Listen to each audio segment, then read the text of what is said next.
Hello from Team Yat Dragon. This is Ji Sifu, and also, of course, Mark Josie on YouTube. Today will be our first video talking about Saam Law Sun Gung, which is the magic that we do. Let's take a look. Like the flute, right? Lots of people were asking me to do the flute and music videos and such, so we'll do this opening just to tell you guys that we'll be having some music stuff going on too. But anyway, so let's get into the subject today. Now this video will be talking about what is magic. So a lot of you guys were coming from my other channel, Chi in Nature.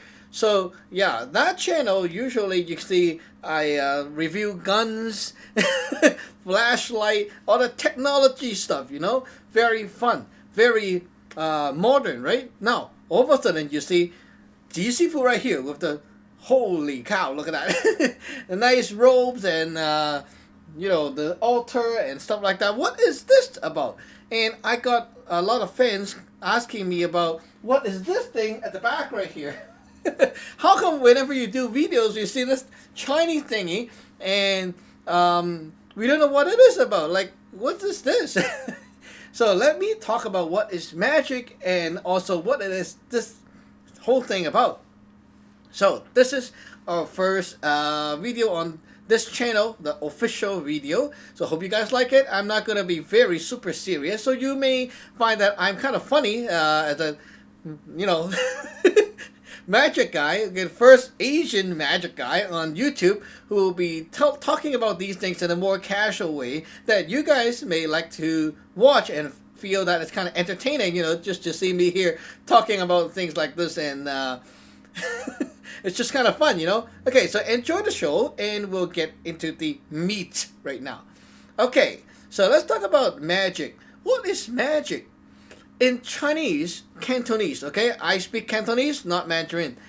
Cantonese, okay? 廣東話. Now, before I go on, okay, I'm not from China. I am from Hong Kong. I'm born in Hong Kong. So, don't expect me to, like, use the simplified Chinese and Mandarin and stuff like that. I'm bad at Mandarin, so I can only use Cantonese. And I'll be talking about these magic stuff relating to Cantonese terminology. Okay, so you guys will be learning a lot of Cantonese and Chinese here too. So let's get going. What's the magic thing about? Magic in Chinese is called Fa Sut. Okay, Fa Sut. Usually we call this Fat, F-A-A-T, Fat. Yep. Okay, F-A-A-T, not fat. Okay. When you're fat, you don't get more fat. It's not related. So, yeah, let's talk about fat. Okay, what is fat?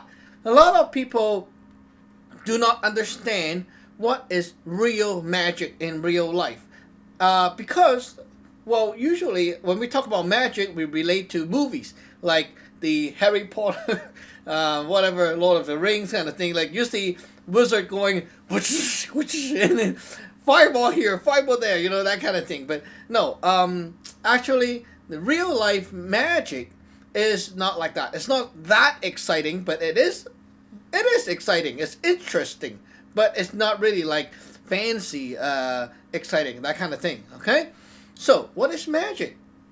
The word "fa" itself, okay, just that word "fa" itself means a method to proceed and process. To proceed, process, onward. To be able to execute something, do something, and push it to a process. To process something, you know? Something like you want to do something and make the thing move forward. That is Fa. Now, beside magic, Fa that we're talking about, okay? There are a lot of other ways that this word is used in Chinese too. For example, Chinese calligraphy, which what I like. Oh, the brush here. Okay, Chinese calligraphy. By the way, this thing is done by me too. Nice, eh? Lo Yu Long, Thunder Dragon. Wow, powerful. Anyway, so let's talk about Xu Fa. Xu Fa is Chinese calligraphy. Xu Fa. What is Xu? Xu is book in Chinese, usually we say a book. Okay, this is Su. Now, why is Sufat calligraphy, writing, called book magic? It's kind of weird, right? Well, if you translate Chinese directly, literally, to English, it doesn't really make sense sometimes, because it cannot be done that way. It's a different kind of grammar, different kind of culture.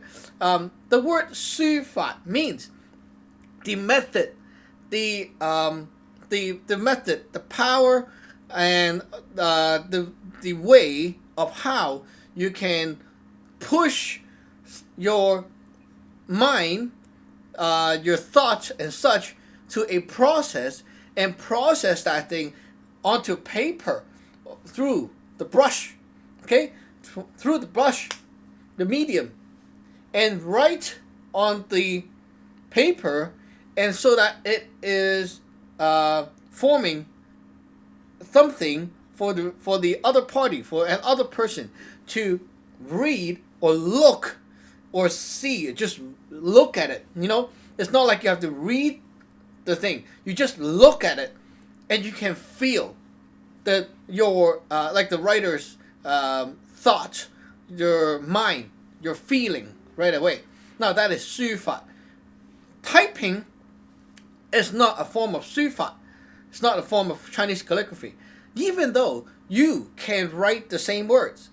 For example, I want to write something like I am strong, okay? So you type on the computer, I am strong, in Chinese, okay?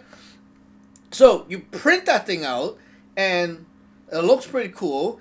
It's like a poster, super huge.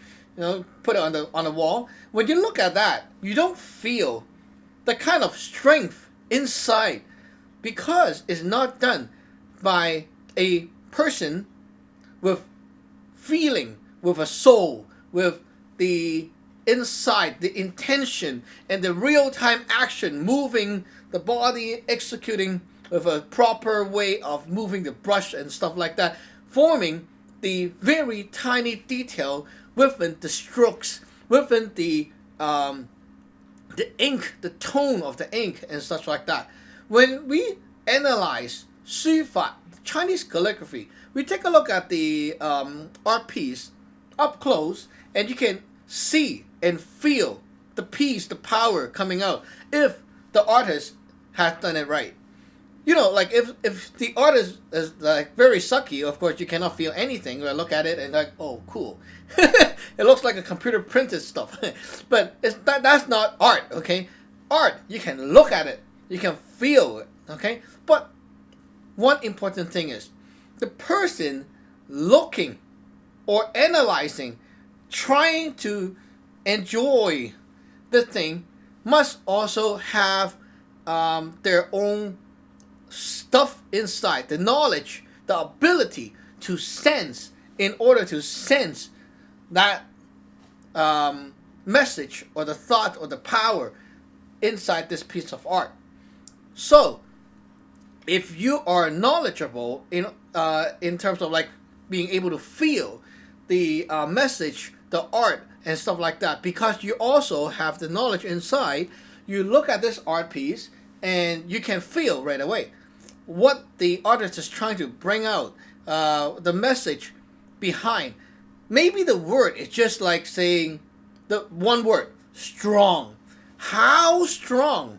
What kind of strong? Is it like strong as in very mentally, like how girls are strong? They are like always standing up to their, like they're standing for their own ideas. They're, that kind of elegant kind of strong, the literal, the paperwork kind of strong, okay? Or they're like very strong, like the muscle kind of strong. Or they are like kind of like punching kind of strong. Or what kind of strong, right?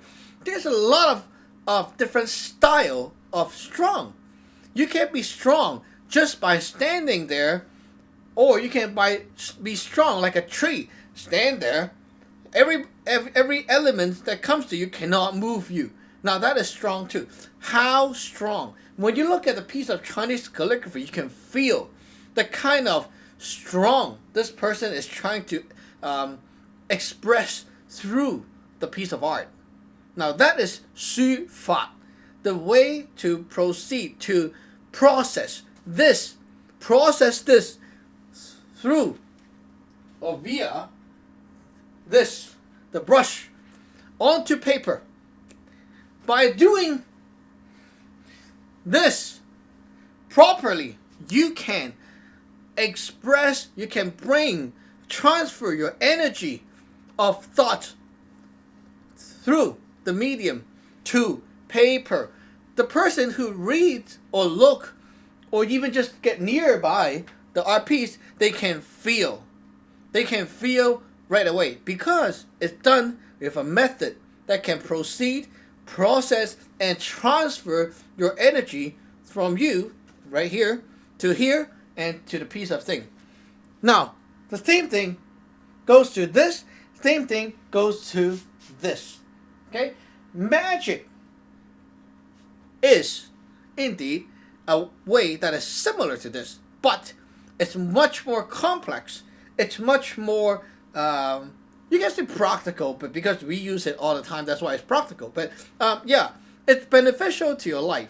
It's not a, it's not something like you believe and that's it. It's something that you actually learn and use. It's not like something you have to say, oh, I believe, and then, like that. No, it's like cooking. You learn to cook, then you cook to eat. Well, you don't have to say, oh, I believe cooking. It's crazy. It doesn't make sense, right? So, magic, 法術, magic in our lineage means the way to process, proceed, and push your energy out of your body's limitation and out into something, transfer the energy to something, and then make this thing execute the magic that you're trying to do and give a certain result that normal methods cannot give you. Well, of course you cannot say, okay, I'm going to use magic to screw to screw in a screw to the wall. Is that how you say it? Anyway, to drill, sorry. To drill a screw into the wall. Okay, so it's kind of like, okay, for that, you have your screwdriver, you have your drill, it's enough, right? You don't need to use magic. That's like not the right tool for the right task.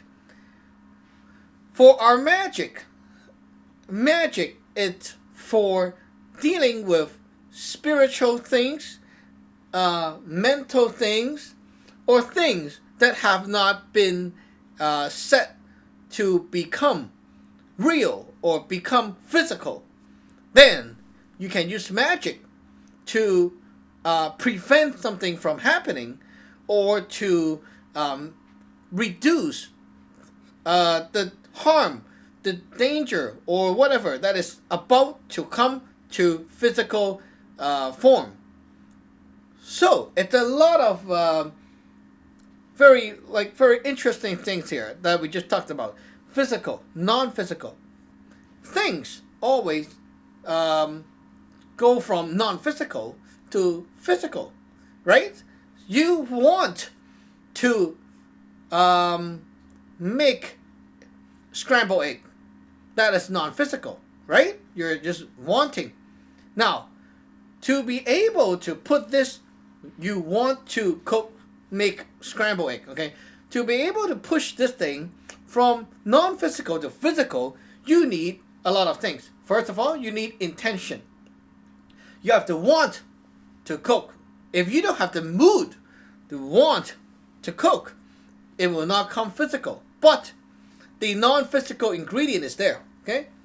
Now, after you have the intention, you have to have the motivation, the moving power, the drive, the kind of energy that makes you going to go, let's go into the kitchen, okay? What that Maybe it's the hungriness, or maybe just watch a cooking show on YouTube. Someone's making some delicious stuff and you feel, oh, mine, I want to cook mine now. Like that. For example, you look at my videos on the cooking and then you're like, whoa, mine, this looks so delicious. Now I want to cook too, motivation. After you have the intention, the motivation, then things will go into physical. Physical state is when you actually put things to action. And then the physical egg, the scrambled egg, will be about to come out. Meaning that you're starting to cook, and then bam, scrambled egg. Okay? That's the physical state. Before things turn physical, everything in this world, before anything turns physical, they will have a lot of non-physical state that will happen at the back, just like your computer. A lot of background application running at the back before things actually show up to you. Now, this is actually a theory that happens all over the place to everything in this world. It's a universal law of whatever science, whatever you call that, okay? This is like very universal. It's always like that. For example, okay, pregnancy. A lot of non-physical things that you cannot see is happening inside here. Okay, the egg, the sperm working, whatever, and then after so many months, whoa, and then finally the baby come out. Not that, it's a lot of back end work. Now let's talk about web design. Web design. A lot of non-physical things, like things that you cannot see. Most of the things you cannot see are at the back. Only a tiny bit is bam at the end, and there goes the final product, right? A lot of things are like that. For example, you can also think about it this way. When you are working at work, you do a lot of work. You are accumulating a lot of non-physical ingredients. Every day, you are collecting, accumulating that. What is that? That is the point, the credit for your boss to mark down that, oh, you came to work for how many hours, and then this labor hours, okay, whatever, accumulated, and then one day, bam, paychecks. And then the physical money came in. You see how this law always keeps repeating itself? Everything is like that. Even right now, making this video, okay, a lot of things are non-physical at the moment because, not really non-physical, but it doesn't come to real yet. I'm just looking at a screen and looking at a camera and watching, doing all the prep work. A lot of things are happening, but this video is not live yet at the moment. I have to close the camera, okay, after this thing is done, go to my computer, transfer, do some editing, double check, whatever, and then upload, and then YouTube processing. And then after all that non-physical state, bam, release, and you guys can see the video. So this law here, this theory here, is what our magic is about. We use magic to work with the non-physical state of things to help, to improve, or to repair, or to avoid things coming to the real state if it's not good for you. An example is, okay, if something bad is going to happen to you, okay?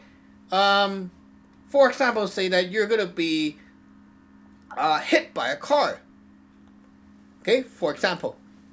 Now, you can be hit by a car and you lost a leg. You can be hit by a car, but you go, ouch, and then, bruised. You can be hit by a car and you just kind of like the car slip off here, like movie, and then you're done. Like, okay, I'm safe. Woo! Scratch me, slip by, something like that. Okay, which kind of accident you want to happen to you, right? If it's supposed to happen anyway. Now, I know someone will be talking about like, hey, but I don't believe in fate and I don't believe in all that, whatever, like preset kind of life. Well, the thing is, it's not about something preset. It's something that is shaped and polished and formed by yourself. No one, like at least in our lineage, okay, we do not believe that something is set there by someone for you. We talk about that your life is always set by yourself, no matter it's before or now. Everything is shaped up by yourself. Just like saying, okay, you want, like look at your school mark, your academic results, okay, the report card. Everything is indeed shaped by yourself. Okay? But, you see, you look at the report card, and then you know that, oh, I'm going to fail. Oh, no. And then, like, you can predict, by looking at the stuff right now, the statistic right now, on this day, but it's not the end of the day yet. It's not the day of the final, whatever, conclusion yet. You still have, 2 weeks before that final came out. But right now, from what you're seeing, you're supposed to fail this, and you're supposed to fail that, and you're supposed to fail that. Hey, that's not good. Magic is like trying to say, okay, I know I'm going to have 3 cores going to fail. Well, let's try to reduce the harm by, shifting this, and then moving my timetable here. Now I have time to study. Maybe I'll do more for this exam, and okay, bam, I passed. So instead of failing like a tragedy, like really badly, you kind of move things around, make it hurt somewhere else, and this can, like that, work around things. That's what we do with magic. When you sense accidents going to happen, we can use magic to help, to at least do your best to eliminate the worst scenario that's about to come. Reduce it to the minimal. One thing that is like that. Another thing is that we always talk about preventing stuff. Preventing is like on my other channel when I talk about the everyday carry gears, like EDC. Always prepared. Prepare mind. Always. Okay. I got fans on my first video on this channel asking, hey, I never worry about ghosts and all that whatever stuff in my life. I never see one. Why do I have to care and stuff like that, right? But now here we go. Yes, not everyone needs to get into a paranormal situation in their life to feel the need of magic. Okay? But it's just like saying having a gun, always ready. Having a knife, always ready. Having a flashlight, always ready. Hey, I mean, look at this. A lot of people have a bunch of gadget on their keychain. Flashlight, okay? A emergency, whatever, alarm, whatever, okay? Or maybe just your car. Your car key, there's a panic key there, okay? Maybe in 8 or 10 years or even 12 years of time of possession with your car, you will not even touch that panic key once. For my car, I never touched it once, okay? You don't need it. Why do you need it? Why do you need to know that there's a panic key there? Right? Sometimes you just need to be prepared in order to not freak out when things happen.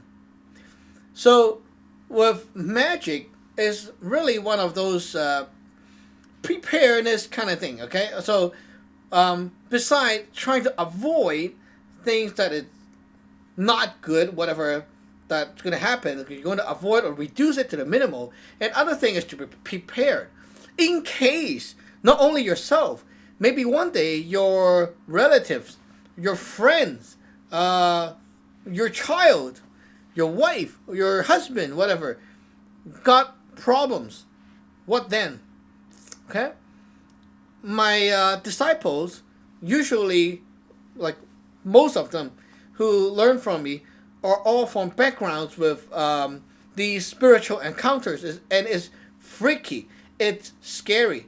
When things really happen, you will be really like, oh my, like you will see, okay, the need right away, but it's already too late. Okay? Whenever my disciples in the past, they always say this, oh, I wish I would have known you earlier. It's always like that. Well, it's not too late. You just, start cultivating, start learning right now, so that later on you will not have this kind of problem again. But if you don't get yourself prepared, trained, how do you face these things when it happen again? Not only to you, maybe to your relatives, maybe to your friends one day, no one knows. It's just like people, some people are learning these. Why do you learn these? Like sometimes you just need to have to be prepared. Why do you need to, like in the building, or sometimes they have fire alarm drills. Why do you need to do that stuff? People have been living here for over 30 years and there's no fire, and even if there's a fire, it's none of your business. Usually they just walk down there. You can just stay home. Nothing's going to happen to you. It's not going to explode or whatever. Why do you need that kind of drill? Well, safety reason, Sometimes you just need to be prepared. And the same thing goes to our magic. Okay, so basically this video is getting kind of long. We'll continue in our next talk and talk about more about the kind of things that we'll usually use our magic for and our concept about this magic thing. Okay, very fun, eh? Now, don't forget that we also have a website coming up, our web store, yatdragon.com. So, yeah, stay tuned for that. It's going to be public soon. Okay, we're working on the back-end stuff. Again, the non-physical state, almost to the physical. So when that is out, okay, remember to check out our store and see whatever you want from us and stuff like that. Or maybe, if you want to learn magic too, feel free to contact me and check out our website and stuff like that. Just ask me about it, email me about it, and we'll be glad to tell you how to get started and stuff like that. It's fun and it's practical. Anyway, stay tuned for my next video and we'll see you soon. Bye-bye! Remember to subscribe and like. Bye-bye!